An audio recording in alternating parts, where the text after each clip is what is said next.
Let's move on to our game of the day. We are looking to the NBA, the return of Kyrie Irving. Buckle up, kids. Here we go.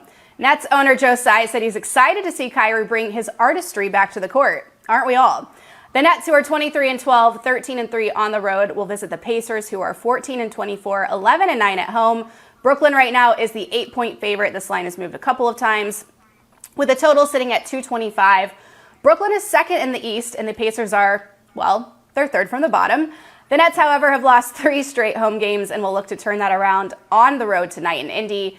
It's been even worse for the Pacers, however. They will be looking to end a 5-game losing streak. Arky, this seems like an obvious play, but who and what will you be taking tonight in this one?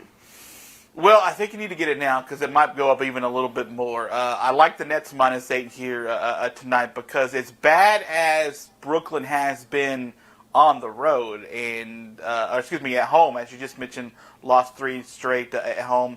Plus, against the spread at home, they are terrible. Remember, we just got the Grizzlies win a couple of nights ago because we used this same theory.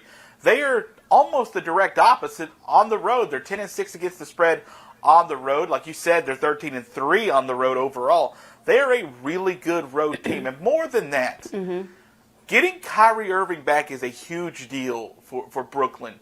We know the load management that has to happen for the Nets to be this good for this long is unsustainable. So to see James Harden and Kevin Durant both talk about Kyrie Irving coming back being a spark for them, just think about it when you're at work. When someone comes back from vacation or they're out sick for a couple of days to come back and you have to shoulder so much more of the load, think about how much better it feels when that person comes back, when you don't have to do nearly as much.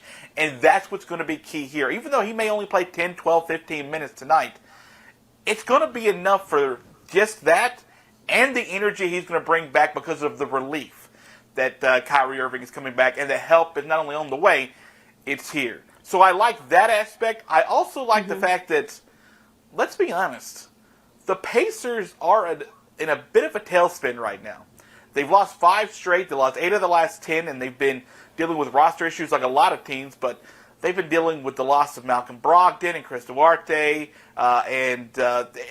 they're losing 50 points a game the last couple of games. Who else am I missing? Karis LeVert, yeah.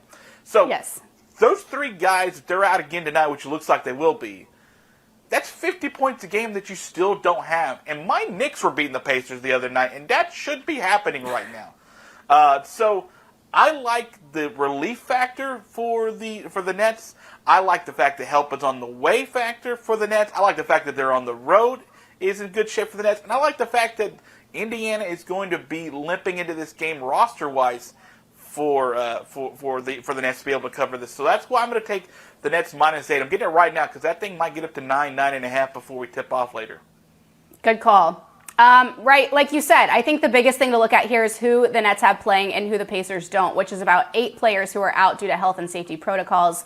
The Nets took game 1 of their 3-game series back on October 29th, 105-98, which was closer than I would have expected. However, the Pacers did cover in that one as the 8.5-point dogs.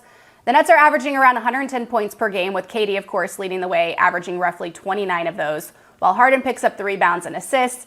The Pacers have consistently been throwing down 107 of their own a game. However, their leader in scoring and assist is one of those 8 players who will be out of the game in Brogdon.